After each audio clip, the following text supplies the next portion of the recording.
answers, I change the questions. It's me, Austin!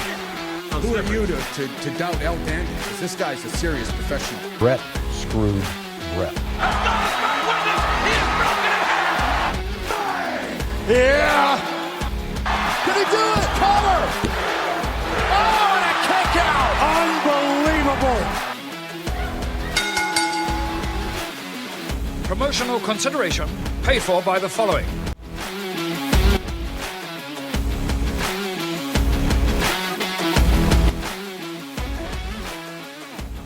Hey, yo, Pro Wrestling Podcast listeners, welcome to the show. We don't sing it, we bring it. Help us out. Click subscribe to show your support. And if you're a YouTube user, make sure you click the button to enable the bell so you get notified every time a new episode goes live. People, are you sick and tired of dropping $60 to $100 for the latest and greatest wrestling video game? Stop immediately. Go to Wrestler Unstoppable, available exclusively through Facebook.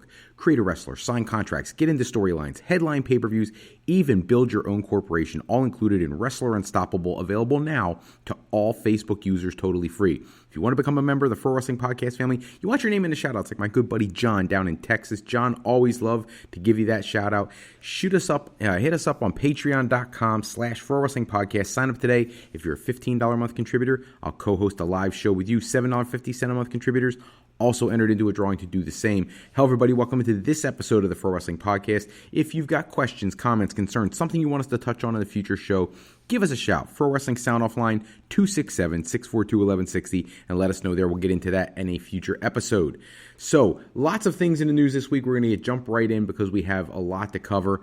The latest update on the potential talks between CM Punk and World Wrestling Entertainment, or TKO, Endeavor, whatever you want to refer to them as. Apparently, heading into Chicago, Illinois for Survivor Series may not be enough to bring Punk back to WWE. Conflicting reports this week, people saying that Punk was in contact with WWE, that he had some fences to mend. Depending on which report you listen to, there was conversation coming out from Fightful Select, things from Dave Meltzer, everybody trying to figure out what's going on with Punk. Well, the clarification was made today that Punk has not been in talks with WWE yet. At least that's what they're telling talent. Now, I don't know how to feel about this. The return of CM Punk to WWE would be a massive story, a huge, full circle moment. It would give him an opportunity to get by the stigma of how horrible of a human being some people claim he is, which I don't necessarily agree with. I think he was working in a company where there was too much latitude by too many people and not enough level of respect sometimes built up by those people, and it led to some bad situations literally a year apart from each other that really soiled his entire AEW run. Going to WWE, patching things up with people like Seth Rollins, Roman Reigns, Vince McMahon, Triple H, I think is a good idea. Back in April, remember, he visited Raw. That was the goal, I think, was to put the olive branch out there to try to put some stuff, water under the bridge kind of situation, make things work out for potentially in the future. He wasn't real happy with AEW to begin with, certainly after the original all-in fallout media scrum. So now where are we? Well, you have Survivor Series coming up in Chicago. If I'm WWE and if I am negotiating with Punk, it boils down to a basic thing. Do I want to anger the entire locker room by lying to them and not telling them that I'm negotiating with the guy? Probably not. You want to keep morale high. Then again, you're talking about a much larger corporate structure now with TKO, Endeavor, and WWE all being, multiple different angles that people look at this thing creatively. If I'm a huge corporation like that, you do what's best for business. And if your talent doesn't like it, the wrestling landscape has changed. Tony Khan cannot physically hire every single wrestler. He can't. That's why people recently have been seeing contracts expire. That's why somebody like Jade Cargill or Brian Pillman Jr. can come to WWE. That's why coming in 2024, MJF and some of the other talents there, it's going to be curious to see what happens with their contracts. In the end, if I am WWE, if you can get them to agree to have a match, I would give anything to see CM Punk and Seth Rollins have a match for the World Heavyweight Championship. I would love to see at Survivor Series for Seth Rollins to come out, issue an open challenge, and have Punk to accept the challenge in his hometown. I think it would be incredible. You get that huge pop. I am not saying to put him over by any stretch. I actually think Punk doing the job to Seth Rollins in his hometown would be a huge gesture, a huge opportunity to mend some fences with WWE and then set him up for other programs down the line. And hey, who knows, maybe even get to the point at some point where he could be in one of the lead matches at WrestleMania, something he always wanted to do anyways, even though I always thought his match with The Undertaker easily could have been a main event level match. That being said, right now, depending on who you believe, either there's no conversation with him, they're telling talent they're not conversing with him, or maybe they're all being snowballed and he really is having conversations with WWE and trying to fix things to make a comeback. Speaking of comebacks, Carlito returning at Fastlane. I'm not going to lie to you, I love to see him, but the problem I have is it's getting to the point where insiders in the wrestling business are destroying the wrestling business. What I mean by that is even people like me, look, I'm not trying to ruin anything for anybody. I make my guesses and my predictions, and I read the same kinds of things that some other people read. I think we all had a feeling Carlito was coming back. I think the storyline was way too obvious. Were I WWE, I would not have done the injury angle on SmackDown. I would have done it in the arena the night of Fastlane, so you didn't have time to wonder who his mystery partner was going to be, because it became blaringly obvious to me who it was going to be, and probably to everybody else as well. That to me is not smart business. You have to get back the shock value from the past. That's what made WCW Monday Nitro so successful, was that shock value. Same thing with WWE, the unpredictable things that would happen. All their programming lately has been very predictable because we're in an era where social media and information gets passed around so quickly. You have to keep some things quiet. Like if you're going to bring CM Punk back, I wouldn't tell anybody. The only people who would know that CM Punk is coming back to me, I would tell the creative team about Seth Rollins issuing an open challenge, and I would tell them that somebody else on the roster, Drew McIntyre, somebody, is going to answer that challenge. And the night of the event, the only people that should know would be Triple H, CM Punk, Seth Rollins, Vince McMahon. That's it. Nobody else needs to know. Keep them under wraps. Blow up that crowd. You wouldn't get all the people like me and Dave Meltzer and anybody else talking about the potential for this to happen, building the excitement for something that you don't think is going to happen. As a matter of fact, if I was WWE in today's environment, I would purposely recruit CM Punk lookalikes and have them in a different airport, walking around, trying to make it clear that he couldn't possibly be in Chicago that night, just so people dispel any theories about him showing up. And that way you get more of a reaction when he does show up. In Carlito's situation, we even knew he was coming and people still exploded. What a great response from the crowd. I would have loved to have seen him do more in the ring, and I don't know why he didn't come out at the onset of the match. I think that was a little bit ridiculous. And I don't know what they do with him from here. My problem is, I hope they don't squander this. He's got some momentum. I hope they keep him feeling fresh and put him in a premier spot. He really looks the part. I think he can handle a much higher spot on the card than he ever had in his previous runs. Speaking of all that creative conversation, Triple H in the news this week. Word is that Endeavor would like Triple H to retain depending on whose report you hear, 95 and 99% of creative, that Vince would still offer insight into the major feuds, but that most of creative is to fall to Triple H. I like the idea. If you look at what's been going on TV lately, you see some of the returns, some of the people who are being pushed. It seems pretty obvious to me that Triple H is behind a lot of that. The Johnny Garganos and stuff like that, the Tegan Knox situation, Bronson Reed, people Triple H really endorses suddenly getting a push. I think that might be a big part of why. So hopefully that is the case, and hopefully he can push the company forward. But we'll have to wait and see. But I don't think Vince McMahon is gone by any stretch. I think Endeavor is kind of flexing their muscles right now and giving Triple H the opportunity to really run with it. Tonight's shows that are on right now, going head-to-head, NXT and Dynamite, I unfortunately cannot see those at the moment, but I hope that they're killing it tonight, both programs, because there's a lot out there for wrestling fans right now if you want to be excited. I was listening to Busted Open Radio today, and I heard Bully Ray say something that I thought was really, really powerful, talking about how Cody Rhodes might not main event WrestleMania 40. And do you really want to push him off another year to give him the championship? And would that cool him down too much where he's not at that level anymore? I saw a meme online today, somebody saying Cody Rhodes wanted to finish his story. It was a picture of him with the Universal Championship, and then there was a picture below that says he finally finished it, and it's him holding the Tag Team Championship. I feel like Cody has cooled off a bit, but it's not so much you can't crank him back up. But the conversation Bully Ray was having is, who's the bigger draw, Cody Rhodes or The Rock?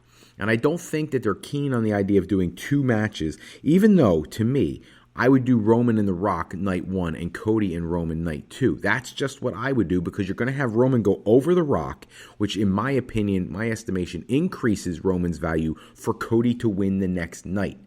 I don't want to see a triple threat. I don't think anybody wants to see that. And I don't think you can have Cody and Roman night 1 and then The Rock. Yes, I get it. The Rock is a bigger mainstream view. But then I did hear some people debating on Busted Open about how many dollars and cents difference. I mean, it's going to be a sellout show. And they were saying the same thing. It's going to be a sellout show. Tickets are already gone.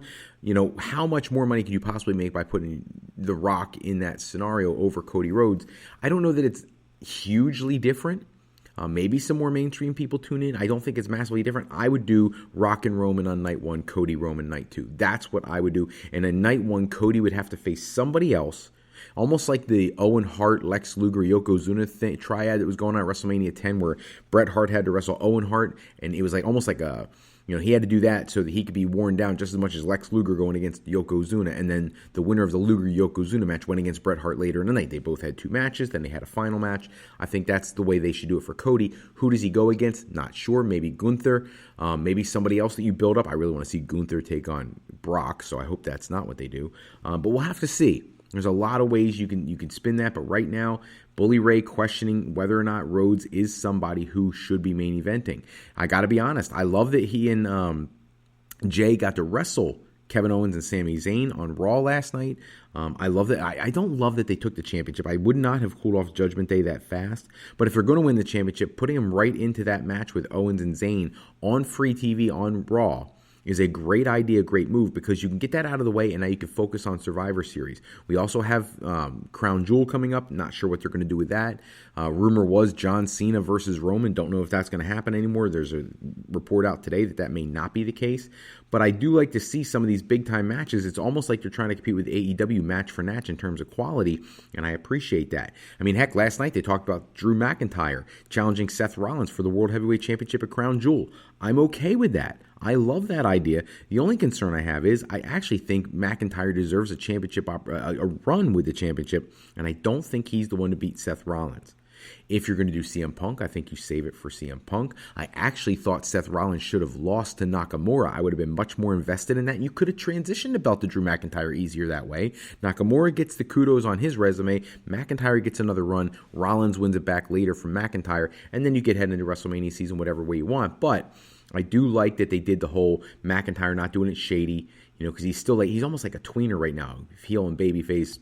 Have him come out man-to-man, say what he wants, challenge, and the challenge is accepted. I really kind of like what they did with that.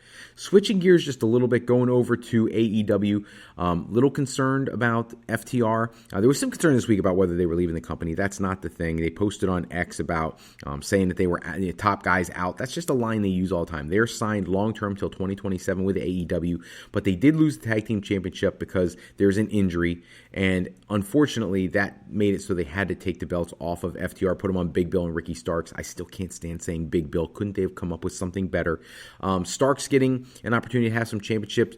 Big Bill, first time he's really wearing any kind of championship of any importance. I love that for him. The only problem I have is I thought he and Brian Cage made a much better tag team. But whatever, you know, to each his own. I can't book these things. This is Tony Khan's job. Don't love the FTR lost the belts, but I understand why. Kind of throws a bone into the plan to have another match with the Young Bucks. I actually suspect the Young Bucks might win those championships at the next pay-per-view, but we'll have to wait and see. And other AEW stuff, Wardlow, like seriously, have to react to this. If you saw him the other night, first time we've seen him in quite some time, he doesn't look the same. He looked angry, busted open, same thing. Bully Ray talking about that as well, talking about how he looked like he was legitimately upset.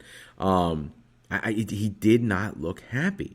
As a matter of fact, I have a quote here. It says, "What I found interesting was the look on Wardlow's face when he came out, and I mentioned it last night on Busted Open After Dark. Wardlow looked pissed off last night about something, almost as if right before he went out, maybe his segment got cut." And I couldn't agree more. He didn't look like Wardlow.